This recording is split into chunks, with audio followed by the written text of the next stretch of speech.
रुचि, देखिए संभावनाएं तो हैं कि आज भी सजा का ऐलान हो सकता है, लेकिन जैसा आप बता रही थी कि सब कुछ जज पर निर्भर करता है कि कितनी सजा मिलती है, कितनी देर में बहस शुरू होती है और क्या कुछ दलीलें रखी जाएंगी, वो तो जब कोर्ट रूम की कार्रवाई शुरू होगी तब पता चलेगा। लेकिन फिलहाल क्या अटकलें लगाई जा रही हैं, फिलहाल दोषी करार होने के बाद का माहौल क्या है, लोग किस तरीके से इस फैसले को देख रहे हैं, इस पूरी कार्रवाई को देख रहे हैं? देखिए, अगर आप प्रयागराज आएंगी तो यहाँ देखेंगी, क्योंकि जो भी माफिया होता है और अतीक अहमद की तरह का जो माफिया है, जो ज़मीनों पे कब्जा करता था, ये आरोप लगता था कि अपहरण कर लेता है लोगों का, डराता धमकाता है, हत्या कर देता है, तो उससे दहशत तो इलाके में बहुत है। जो चकिया इलाका है, जो बाकी प्रयागराज है, क्योंकि ये कहा जाता था कि जैसे इलाका यहाँ सिविल लाइन्स है, जो भी महंगी ज़मीन है या प्रयागराज में जो भी महंगी ज़मीन है जिसको लेके ज़रा सा भी कुछ विवाद है, उसमें अतीक अहमद की नज़र हो जाती थी, उस पर कब्जा करने की कोशिश होती थी। तो जो आम लोग हैं उन्होंने तो बहुत राहत की सांस ली है। अब यहाँ कोर्ट के बाहर का जहाँ तक सवाल है, कुछ यहाँ पे लोग हैं, लेकिन क्योंकि कड़ी यहाँ सिक्योरिटी है, लोगों को यहाँ काफी ज्यादा आने नहीं दिया जा रहा है। यहाँ फ्रीडम ऐप से सीखकर हार्डवेयर की दुकान रखी है क्या? अगर ऐसा है तो आप अपने उत्पादों को 1 करोड़ फ्रीडम ऐप के जो ग्राहक हैं उन्हें बिना किसी खर्चे के आप उसे बेच सकते हैं।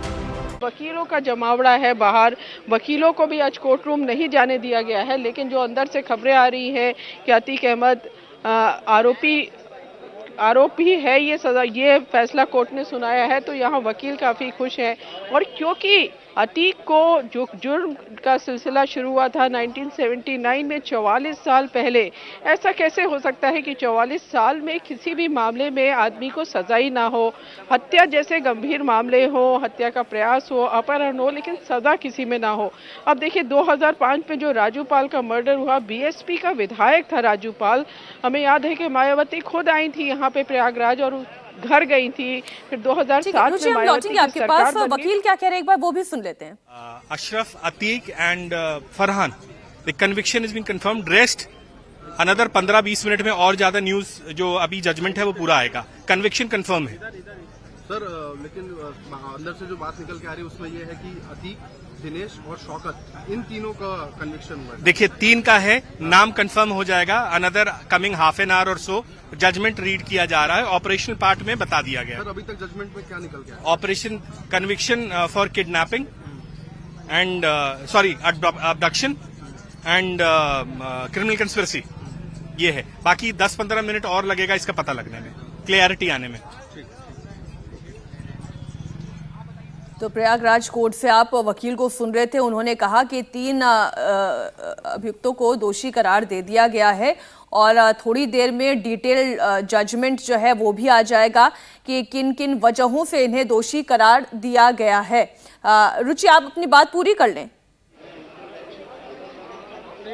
जी, मैं ये बता रही थी कि क्योंकि यहाँ काफी ज्यादा दहशत है। आप सोचिए ऐसा कैसे हो सकता है मीनाक्षी की 44 साल में किसी को सजा ना हो, बरी हो जाए आदमी, मुकदमे का फैसला हो, कुछ तो होगा ना। 44 साल में 1-2 मुकदमे नहीं, 100 मुकदमे अतीक अहमद पर है, हत्या के, अपहरण के हैं, लूट के हैं, डराने धमकाने के हैं, रंगदारी वसूलने के हैं, जेल में अंदर अपहरण करके लाने के हैं।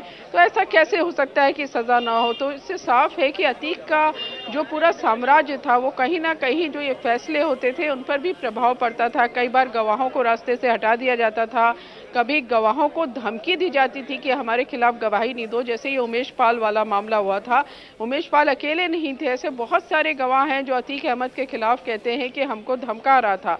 जैसे आप जैद को बात कीजिए तो जेल के अंदर बुलाया, जो जैद कभी गुर्गा हुआ करता था और अतीक ने कोई जमीन का विवाद था और उसको कहा कि तुम अगर इससे नहीं हटोगे तो तुमको मार देंगे हम, इस तरह की बातचीत।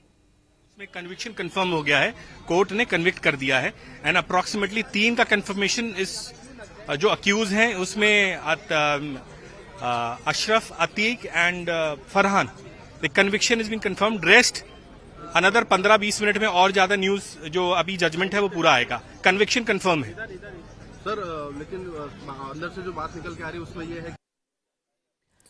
तो आपने सुना अधिवक्ता अब अपनी बात कहते हुए, और देखिए अब इंतजार इसी बात का है। दोषी करार तो दे दिया गया है तीनों को, लेकिन अब सजा क्या दी जाए? भीड़ बहुत है, नारे लोग लगा रहे हैं अतीक अहमद के खिलाफ और कोर्ट ने कहा कि भाई आप लोग नारा लगाइए, शांति व्यवस्था बनाए रखिए। एडवोकेट लोग क्यों नारा लगा रहे हैं, उसका क्या? आक्रोशित हैं और क्यों नारा लगा रहे हैं? उनका आक्रोश है कि हमारे अधिवक्ता जिन्होंने मारा है, उमेश पाल अधिवक्ता था, कोर्ट में उसको गोली मारी गई है, वर्दी में था वो, इसलिए अधिवक्ता आक्रोशित हैं और उनका गुस्सा जायज है, नाजायज नहीं है। कुछ अधिवक्ता उनके उमेश पाल फ्रीडम ऐप से सीखकर हार्डवेयर की दुकान रखी है क्या? अगर ऐसा है तो आप अपने उत्पादों को 1 करोड़ फ्रीडम ऐप के जो ग्राहक हैं उन्हें बिना किसी खर्चे के आप उसे बेच सकते हैं। के खिलाफ भी बोल रहे हैं, उनको कह रहे हैं वो अधिवक्ता नहीं थे, वो एक जमीन के ठेकेदार। भाई ठेकेदार थे, लेकिन जिस समय उसको गोली मारी गई वो कोर्ट में था, वो अधिवक्ता था, अधिवक्ता है, अधिवक्ता रहेगा। सीधी सीधी बात यह है, एक line. Kailash Nath Pandey, advocate high court Allahabad. Sir आप बताइए। वही आक्रोशित हैं सब इसीलिए आक्रोशित हैं। उसने उमेश पाल की हत्या की, वो भी उस ड्रेस में।